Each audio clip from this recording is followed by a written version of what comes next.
तो जब भगवान की कथा होती है या भगवान का कीर्तन होता है उन दिनों का मालूम नहीं पड़ता, वो ऑटोमेटिक शीघ्र ही निकल जाते हैं। कोई भी खुशी का काम होता है, खुशी का काम धीरे धीरे जल्दी निकल जाता है, और जब बुरा समय होता है वो बड़ा कठिनाई से व्यतीत होता है। भागवत कथा 7 दिन की होती है, ना कि 8 दिन की होती है, ना कि 6 दिन की होती है, ना 10 दिन की है। भागवत कथा 7 ही दिन की क्यों होती है, 9 दिन की क्यों नहीं होती? क्योंकि जीव के जन्म लेने से और मर जाने तक के 7 ही बार हैं। आप तो पढ़े लिखे होंगे। 7 ही दिन में जीव जन्म लेकर के पृथ्वी पर आ जाता है और 7 ही दिन में जीव भगवान के जाता है। बोले राधे राधे राधे राधे। तभी तो इसे 7 दिन की क्या बोलते हैं? सप्ताह है। बहुत से गाँव में कहते हैं कि जी फलाने गांव में हमारा सप्ताह है रही है, आप सुनने के लिए चल रहे। भागवत कथा सुनने से कुछ नहीं होता, चाहे आप कितने भी 10-20 बार सुन लो, सुनने से कुछ नहीं होता। तब तक आप भागवत की बातों को अपने हृदय में नहीं उतारोगे तो आपका कल्याण नहीं हो सकता है।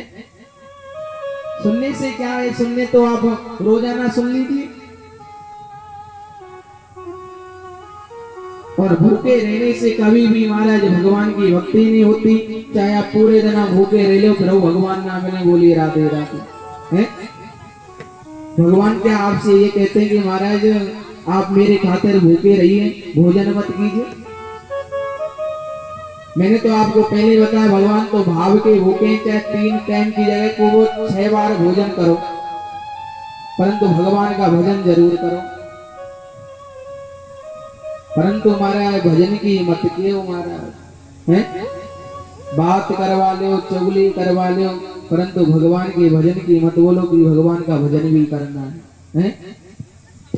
परंतु भगवान का भजन तो आपको करना पड़ेगा। आप पर ज्यादा टाइम नहीं है तो महाराज 1 मिनट भगवान का नाम ले लो है। 1 घंटा में तो 10 मिनट ले लो, परंतु लेना जरूर चाहिए। क्यों? अरे एक घड़ी आधी घड़ी और आदि में पुनियाद, तुलसी संगत साधके हरौ कोटि अपराध। गोस्वामी बाबा तुलसीदास जी कहते हैं कि भैया आप पर ज्यादा टाइम नहीं, तो एक घड़ी में से भी आधी घड़ी आपको भगवान का भजन करना चाहिए। आप भोजन कितनी बार करो? 3 बार भोजन करो, परंतु पूरे दिन में भगवान का 1 बार नाम नहीं ले रहे हैं। अरे 3 बार भोजन, भजन 1 बार, भजन 1 बार। और क्या होता है? अरे इसमें भी आते हैं झंझट है यार, इसमें भी आते हैं झंझट हजार, इसमें भी आते हैं झंझट हजार, इसमें भी आते हैं झंझट हजार। 3 बार भोजन, भजन 1 बार, भजन 1 बार, इसमें भी आते हैं झंझट हजार, इसमें भी आते हैं झंझट हजार।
इसमें भी आते हैं झंझट हजार, इसमें भी आते हैं झंझट हजार, इसमें भी आते हैं झंझट हजार, इसमें भी आते हैं झंझट हजार।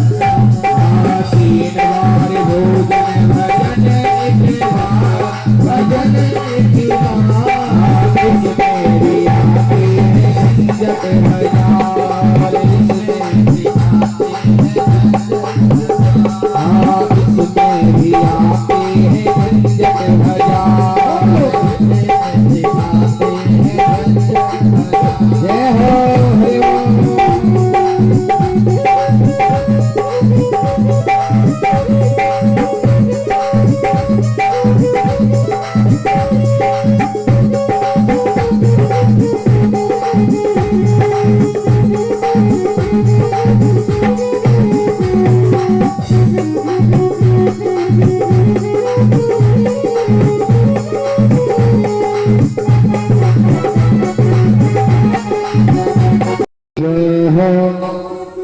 अब तो महाराज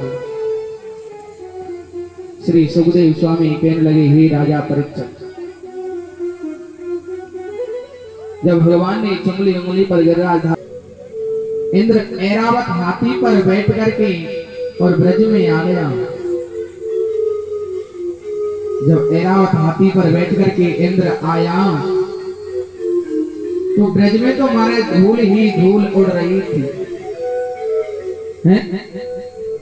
इंद्र सोचने लगा, भैया मैंने इतनी घनघोर बरसात करी,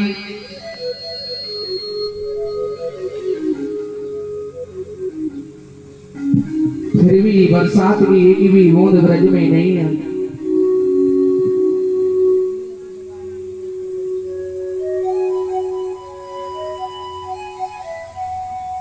जय राधे, जय श्री राधे, जय राधे। के सामने आगे कहने लगे, भैया इंद्र, आपको अभिमान था, क्या अभिमान कि ब्रजवासी मेरी पूजा करते हैं, मैं पूजा से प्रसन्न होकर के बरसात करता हूं, जब बरसात से अन्न होता है? परंतु अभिमान कभी भी किसी जीव को नहीं करना चाहिए। अहंकार तो विनाश का कारण बनता है।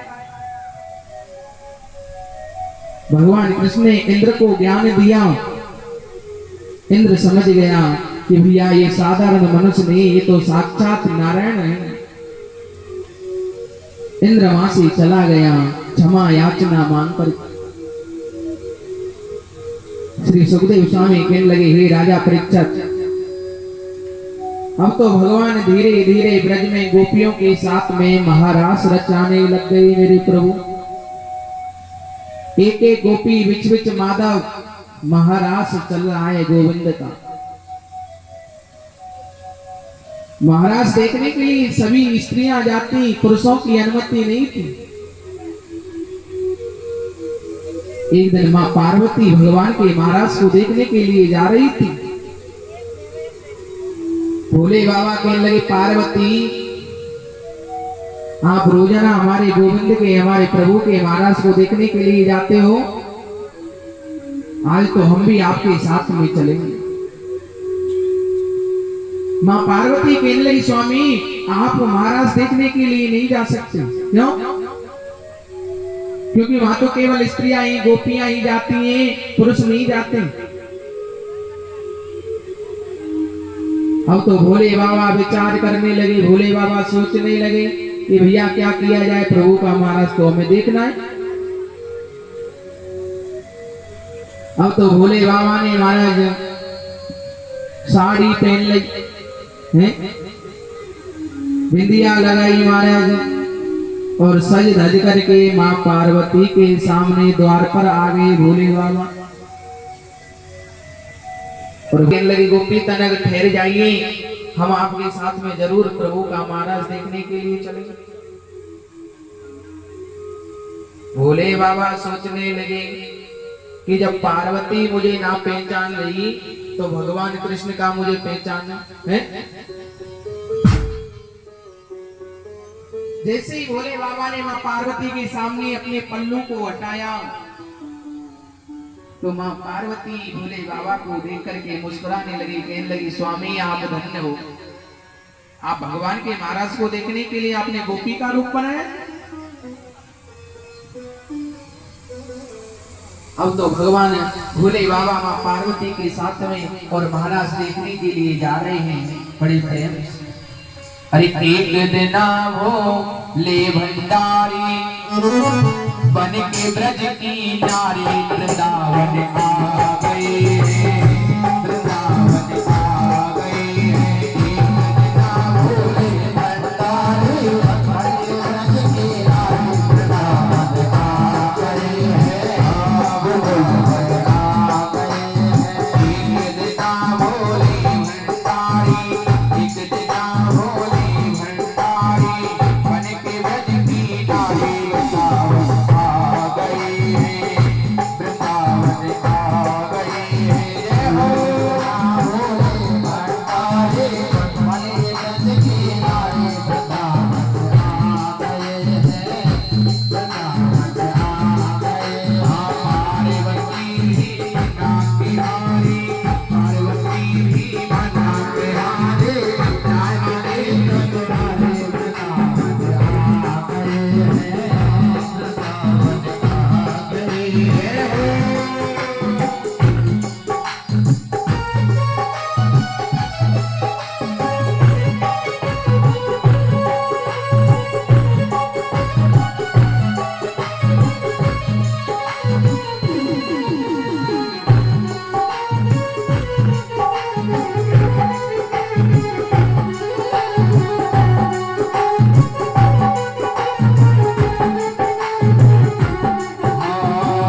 पार्वती से बोले मैं भी चलूंगा महाराष्ट्र में, ओ महाराष्ट्र में। पार्वती से बोले पार्वती से बोले मैं भी चलूंगा महाराष्ट्र में, महाराष्ट्र में। पार्वती से बोले मैं भी चलूंगा महाराष्ट्र में, ओ महाराष्ट्र में। राधा संग श्याम नाचे, राधा संग श्याम नाचे, मैं भी नचूंगा महाराष्ट्र में, ओ महाराष्ट्र में। रास रचेगा ब्रज में भारी, रास रचेगा ब्रज में भारी, हमें दिखा दो प्यारी वृंदावन आ गए हैं। आगे बना भोले भंडारी बन के ब्रज की नारी वृंदावन आ गए हैं, वृंदावन आ गए हैं। हरि बोल।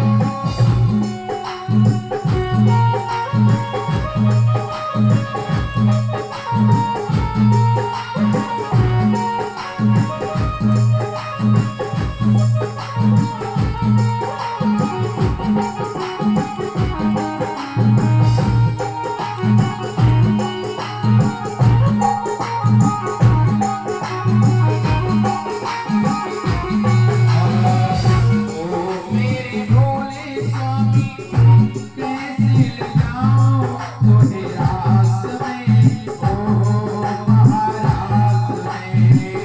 ओ मेरे भोले स्वामी कैसे ले जाऊं महाराष्ट्र में, महाराष्ट्र में। ओ मेरे भोले बाबा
न जाने इस राज को, इस राज को। मैं हूँ सहेली तेरी ऐसा बताना ब्रजराज को, ब्रजराज को। बना के जोड़ा पहन के साड़ी, बना के जोड़ा पहन के साड़ी, चाल चले मत वाली वृंदावन आ गई है, वृंदावन आ गई है, वृंदावन आ गई है, वृंदावन आ गई है। कितना होली भंडारी, कितना होली भंडारी, बज की नारी वृंदावन आ गई है, वृंदावन आ गई है। कितना होली भंडारी, बज की नारी वृंदावन आ गई है, वृंदावन आ गई है, वृंदावन आ गई है,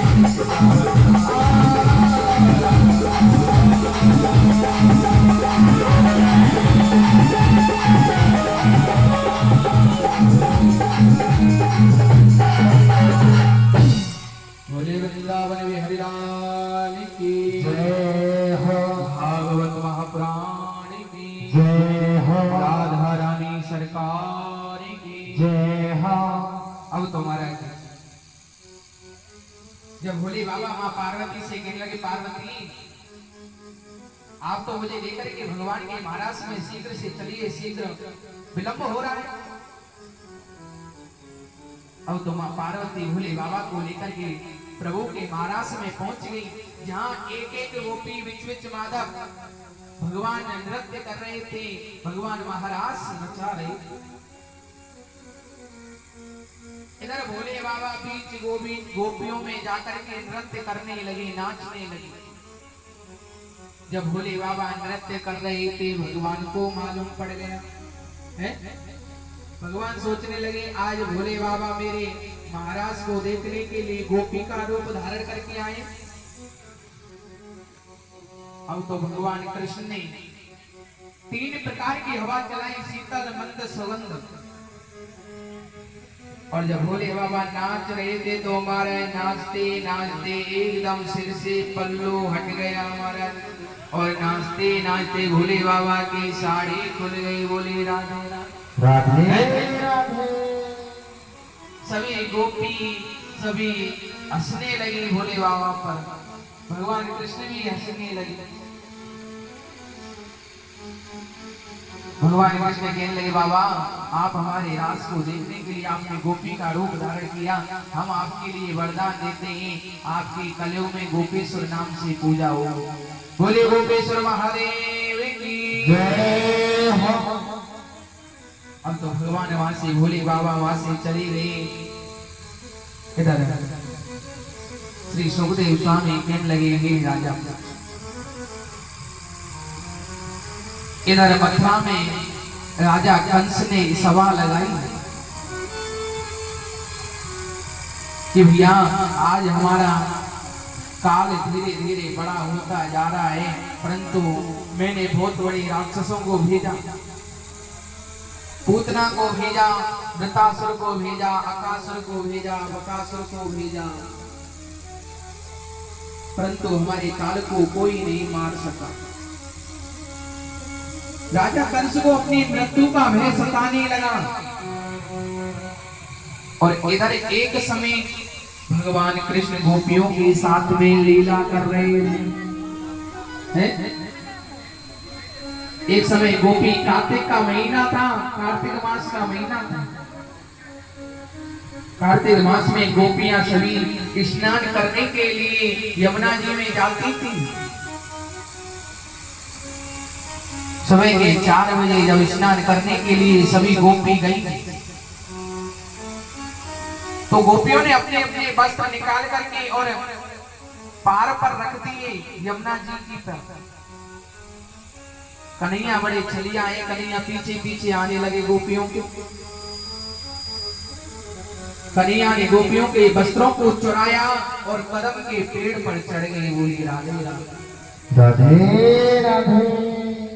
जब गोपी स्नान करने के बाद में अपने अपने वस्त्रों को देखने लगी तो वस्त्र नहीं मिल रहे। गोपी अब तो जल से बाहर नहीं निकल रही हैं। गोपी समझ रही थी जरूर कन्हैया ही आई, क्योंकि ऐसी हरकत कन्हैया के अलावा कोई नहीं कर सकता, क्योंकि वो तो छलिया है? गोपी कहने लगे कन्हैया आप कहाँ हो और आप हमारे वस्त्रों को क्यों चुरा करके लेकर के गए हो? तुरंत कन्हैया कदम के पेड़ पर चढ़ करके बोलने लगे गोपियों आपके वस्त्र मेरे पास में हैं और मैंने आपके वस्त्रों को इसलिए चुराया है, पहले आप एक मुझे वचन दीजिए। गोपी कहने लगी कन्हैया क्या वचन चाहते हो? गोपियों से कन्हैया कहने लगे गोपियों भैया आपको अपने वस्त्र चाहिए? गोपी कहने लगी कन्हैया वस्त्र चाहिए, घर को जाएंगे हम वस्त्रों को पहन। कन्हैया कह रहे जल से बाहर आ जाओ और अपने अपने वस्त्रों को ले जाइए। परंतु गोपी तो हमारे वस्त्रों को लेने के लिए बाहर जल से नहीं आ रही। भगवान कृष्ण कहने लगे गोपियों एक मुझे वरदान दीजिए, वचन दीजिए कि आज के बाद कभी भी जल में निर्वस्त्र होकर के स्नान नहीं करूंगा। क्यों? क्योंकि आपने जल के देवता वरुण भगवान का अपमान किया है। भगवान बता रहे हैं कि भैया कभी भी हमें जल में निर्वस्त्र होकर के स्नान नहीं करनी चाहिए। हैं? क्यों नहीं करने चाहिए? क्योंकि जल के देवता हैं, वरुण भगवान का अपमान होता है।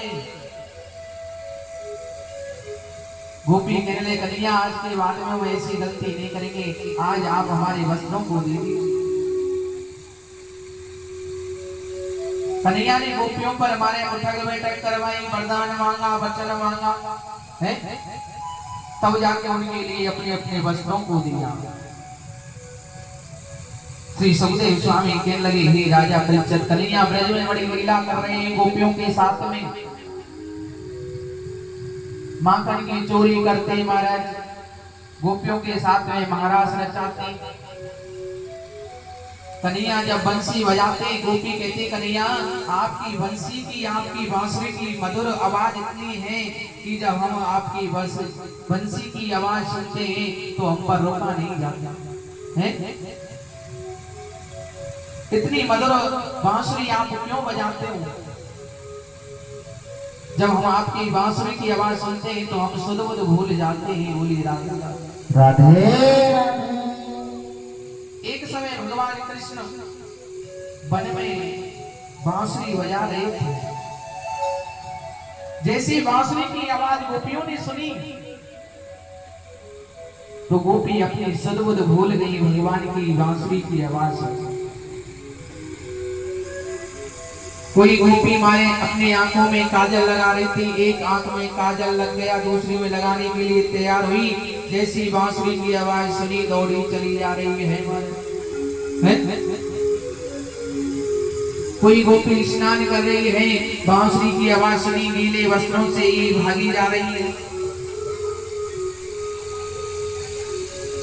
सुध-बुध भूल जाती थी गोपी भगवान की बांसुरी की बंसी की आवाज को सुनकर। आइए आज बहुत ही सुंदर भगवान की छठवें दिवस की कथा चल रही है। जो सुंदर कथा, एक गांव में भागवत कथा हो रही थी महाराज।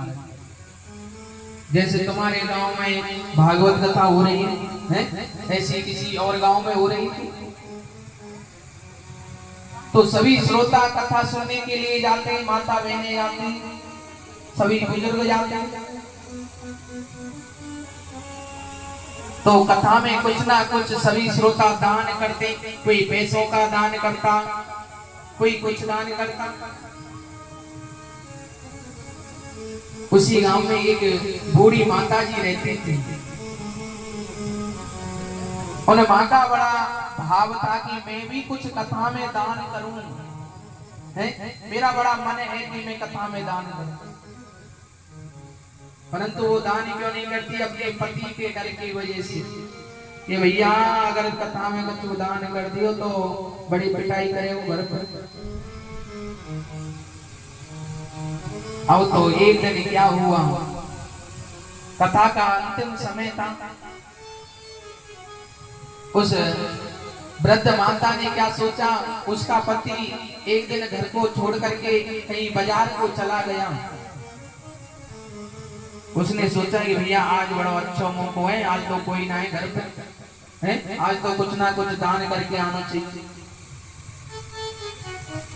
उसने क्या किया, उसके घर में एक कमरे में गेहूं के कट्टे रखे हुए थे महाराज, हैं?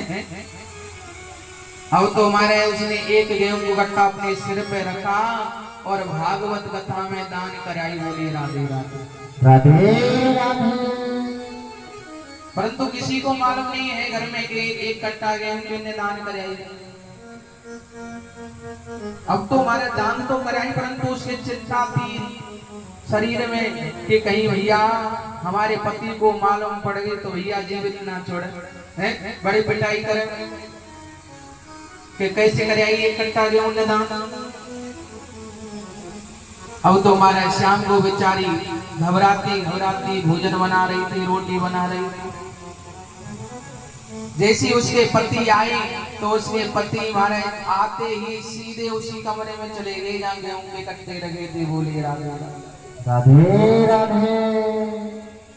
अब तुम्हारे उसकी चिंता और बढ़ गई कि आज न छोड़े भैया, हैं? जब उसके पति उस गेहूं वाले कट्टे में कमरे में गए थे, उन्होंने गेहूं के कट्टों को हटा करके देखा, क्योंकि दूसरे दिन वो उनको बेचने के लिए करके जाता। उन गेहूं के कट्टों में हमारा एक गेहूं का कट्टा सोने का हो गया, सोने के दाने हो गए गेहूं के। उसने अपनी पत्नी को आवाज लगाई कि सुनिए जी। अब आने हमारा 2-3 बार आवाज लगाई, परंतु वो तो सुन तो रही, परंतु खड़ी है वे को मार, बाकी हिम्मत ही ना रही, हैं? कि वो सोचने लगी कि इसको मालूम पड़ गया। उसने 2-4 बार और आवाज लगाई। अब तो घबराते घबराते बेचारी गई अपने पति के पास। अब तो उसके पति ने कुछ नहीं पूछा उससे, उसके सामने जाते ही डर की वजह से सब कुछ मन से गई महाराज कि महाराज मुझे में पिटाई मत लगा, मैं तो ये कट्टा गया उन्हें वहां दान कराई। बोली राधे राधे राधे राधे। उसका पति कहने लगो परमेश्वरी मैं तो दिल लड़ना रहा, परंतु यूं कह रहा हूँ ये कट्टा क्यों करके आई दान, 2-3 कट्टा ने करके आते, 2-3 कट्टा सोने के जाते। बोली राधे राधे राधे। हैं? क्या कहने लगा कि ये कट्टा क्यों करके आई, कम से कम 2-4 ने करके आती, जो 2-4 कट्टा सोने के बन जाते। तो कहने का मतलब है जीव बड़ा चतुर है कि कभी तो भगवान को कुछ भी दान नहीं करता है, जब दान करता है तो भैया सब कुछ दान कर देता है, हैं? कि भैया सब कुछ तुम्हें ही ले लो।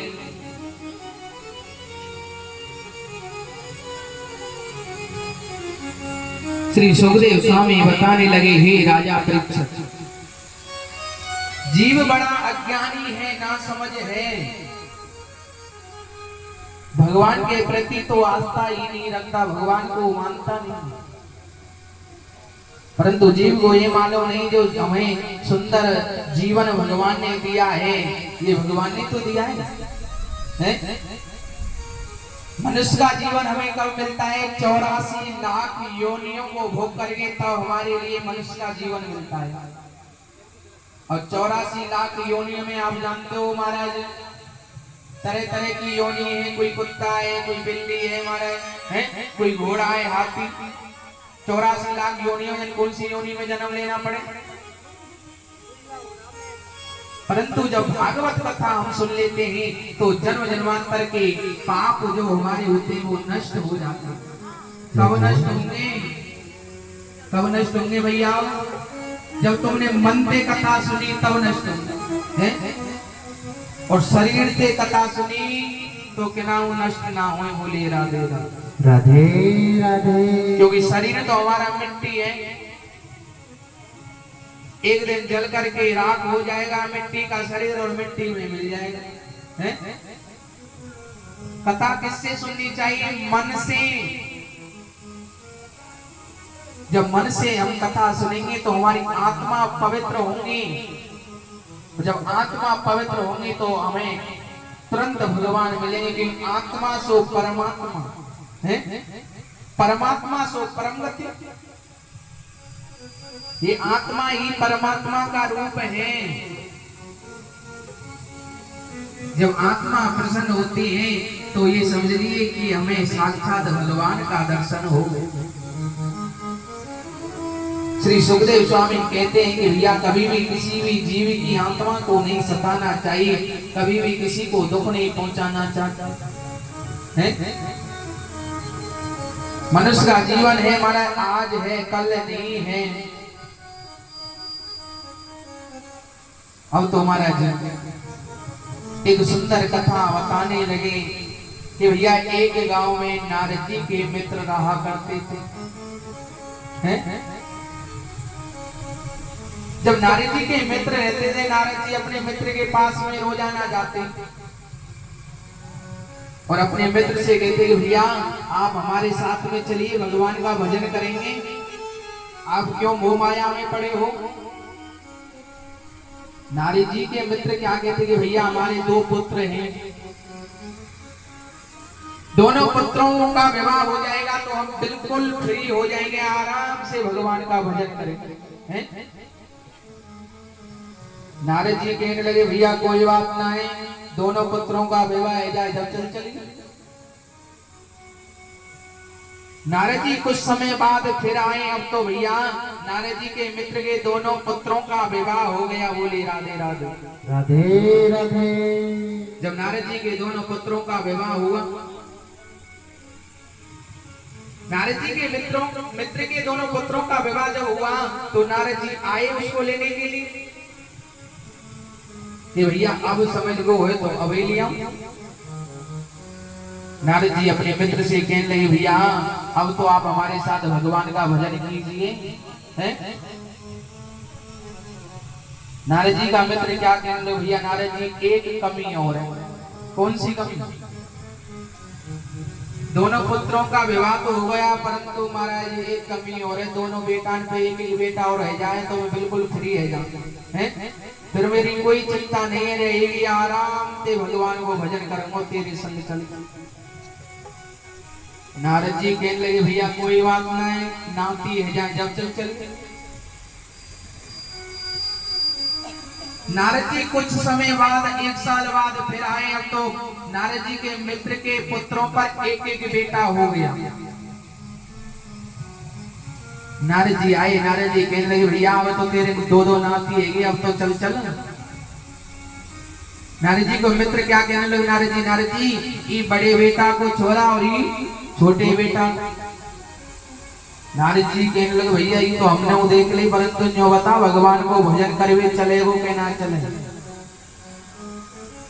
अब तो नारद जी का मित्र कहने लगे नारद जी तेरे भगवान के भजन भैया तू ही कर ले, मैं ना जाऊं। क्यों? छोटे छोटे बालक, बेटा तो नौकरी पे चले जाए, वो घर के काम में लग जाए, इन्हें राखे वो कौन पीछे से बाएं बाएं करके रो में, तो ने राखवे को तो चाहिए।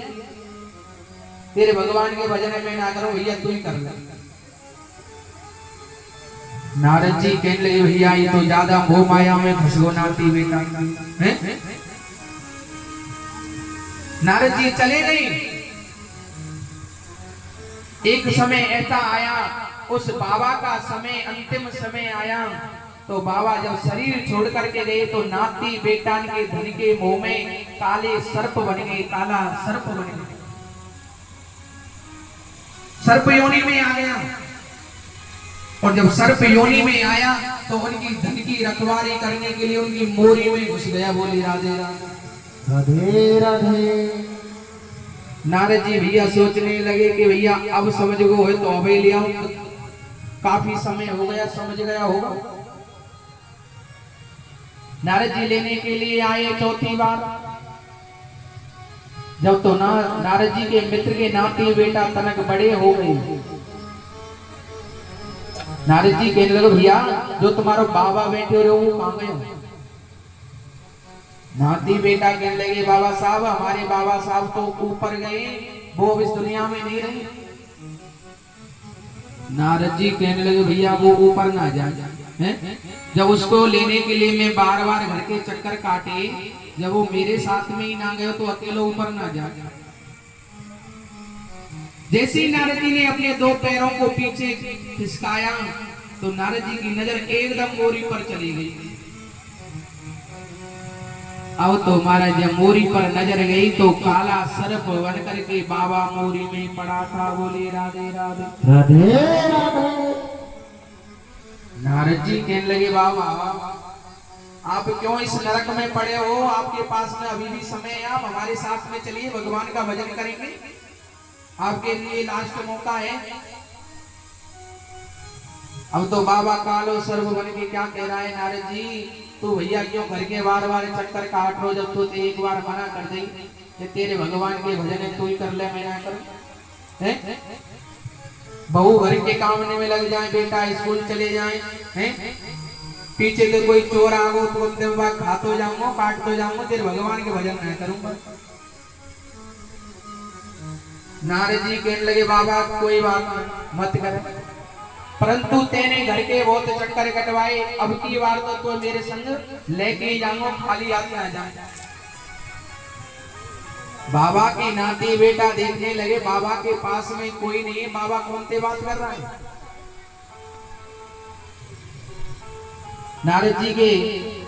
नारद जी से पूछने लगे बाबा साहब आप किससे बात कर रहे हो, आपके पास में तो कोई नहीं।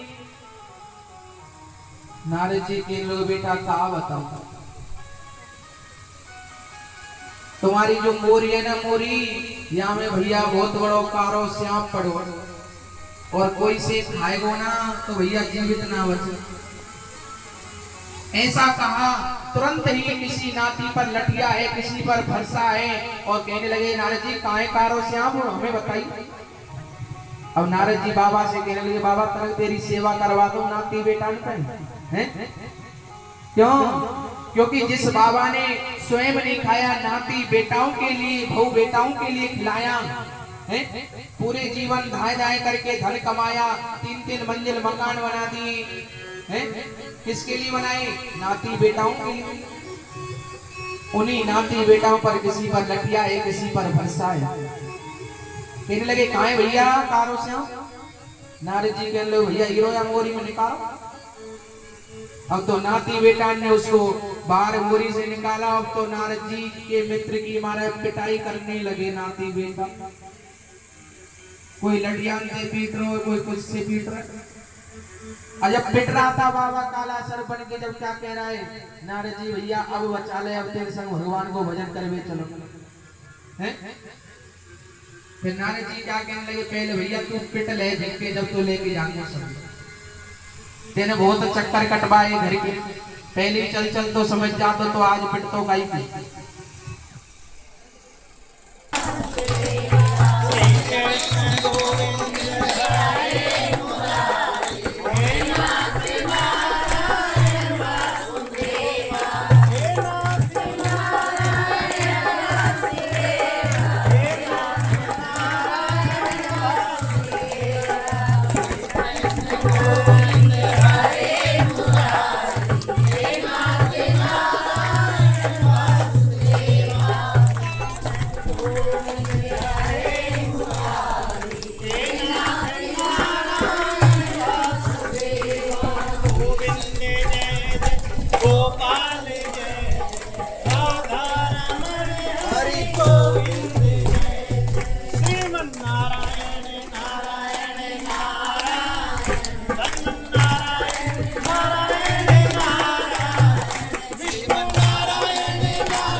जय राधे, बोले वृंदावन बिहारी लाल की। जय हो।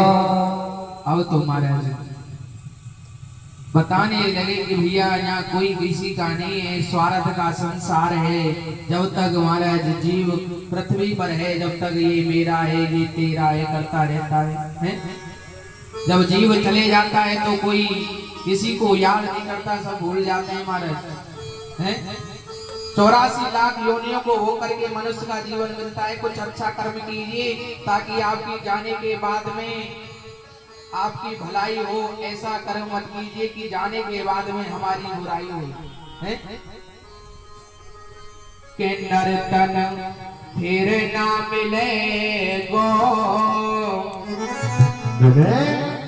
बांधे क्यों गठरिया बंदे पाप की। क्या कह रहा है कवि?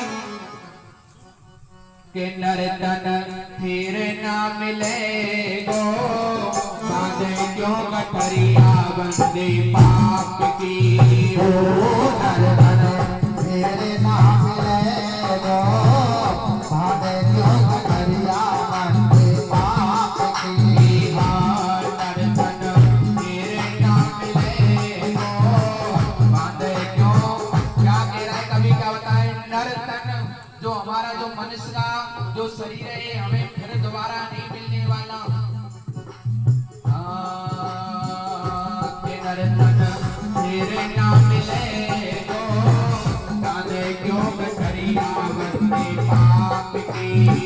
नर्तन फिर ना मिले गो, बांधे क्यों गठरिया बंदे पाप की। बड़े भागते नर्तन पायो, भटक भटक 84। बड़े भाग से नर्तन पायो, भटक 84। बड़े भाग से नर्तन पायो, भटक भटक 84। बड़े भाग से नर्तन पायो, भटक भटक 84।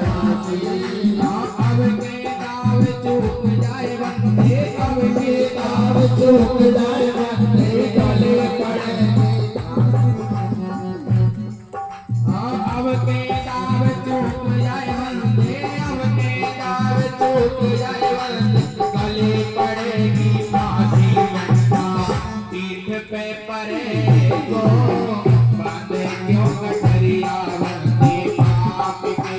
नर्तन फिर ना मिले गो, बांधे क्यों गठरिया बंदे पाप की। नर्तन फिर ना मिले गो, बांधे क्यों गठरिया बंदे पाप की। नर्तन फिर ना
मिले गो, बांधे क्यों गठरिया बंदे पाप की। जय को